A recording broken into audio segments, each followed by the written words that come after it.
तर शिवसेना नगरसेवक रमेश म्हात्रे महिला डॉक्टरला मारहाण केल्या प्रकरणात केडीएमसीच्या महिला नगरसेवकांमध्ये भीतीचं वातावरण निर्माण झाल्याचा दावा काँग्रेसच्या गटनेत्या कांचन कुलकर्णी यांनी केलाय।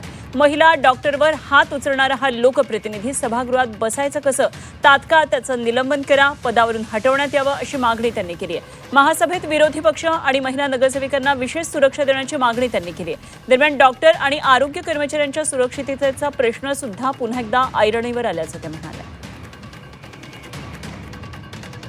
पूर्ण महाराष्ट्रात उपमुख्यमंत्री साहेब लाडकी बहीण योजना चालवत आहेत आणि त्यांचेच एक नगरसेवक एक महिलेला मारहाण करतात। ही लाडकी बहीण योजनेचं म्हणजे हे आहे का, परतफेड आहे का? माझं असं मत आहे की अशा नगरसेवकाला लवकरात लवकर महानगरपालिकेतून निलंबन केलं पाहिजे।